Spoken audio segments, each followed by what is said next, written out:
Different businesses use different approaches to finance their projects, depending on the nature of their operations. Conventional businesses, which develop centralized systems, conduct what they call an initial public offering or IPO in order to raise funds for the expansion or innovation projects. Businesses which develop decentralized systems, meanwhile, use different ways to raise funds for their decentralized projects. The most popular decentralized fundraising method is called an initial coin offering or ICO, usually conducted by blockchain companies where they offer newly produced coins from the cryptocurrency development project to prospective investors. Yet, the ICO has largely been criticized due to the rampant speculations and hype involved, which can abnormally inflate the value of the coins. Still in the realm of the hype and speculation, some unscrupulous individuals have also frequently been practicing what has been called the pump and dump activity. These individuals sometimes create worthless projects which attract lots of investors due to their intensive and extensive PR marketing strategies, which inflate the value of the coins. Then, after they have reaped enough profits from these activities, they will drop the project and release their assets just like that. In other words, dumping them, which understandably causes tremendous losses for investors who have bought their coins, dashing their hopes for any return on investments or ROIs. This is why many blockchain companies which truly dedicate themselves to technological advancements and not merely cash have decided to shy away from conducting ICOs, relying on the different fundraising method instead, called the initial node offering or INO. INO allows investors to buy a node in decentralized project development and get some dividends when the project works well.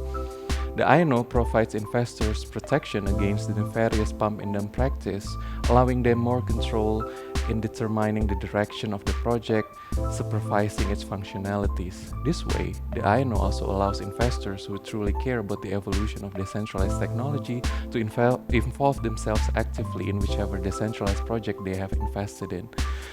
To get a more in-depth understanding on how the INO can be a more ethical fundraising method for decentralized business, listen to our conversation with Blockchain Zoo's IT expert Adela Negara.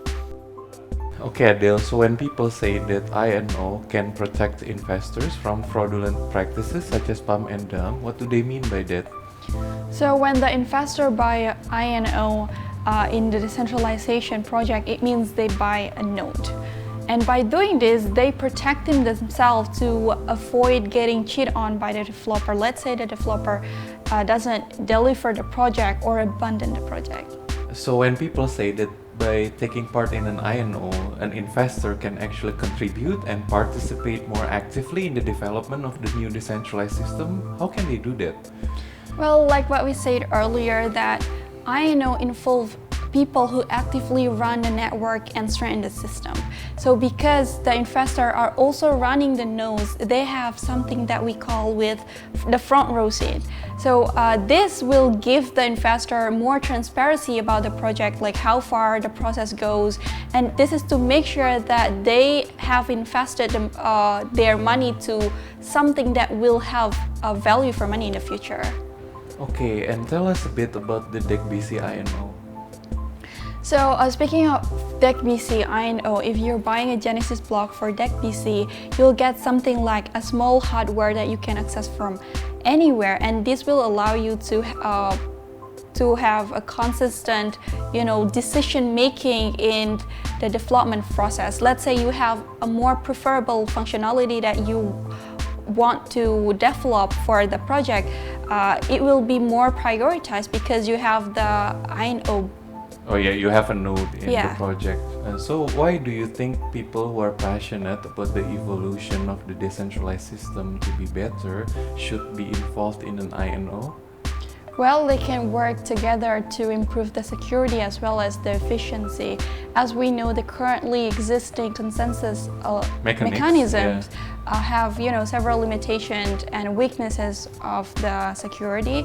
And if we improve the system of the consensus mechanism, it will decrease the energy consumption, and I guess it will be better for the environment. Yeah, and then more secure as well. Yeah. Okay, thank you for explaining. Well, what do you think about INO and its possible contribution to the evolution of decentralized technology? We would love to hear about your opinion, so don't forget to leave them in the comment section below. Anyways, if our presentation about the role of INOs in creating better decentralized solutions in the future convinced you, take part in making decentralized technology better for the future by joining the public sale phase of the DecBC INO. To find out more about how you can partake in this exciting project, visit decbc.com/INO/decbc-INO/. For inquiries, write an email to marcom@decbc.com.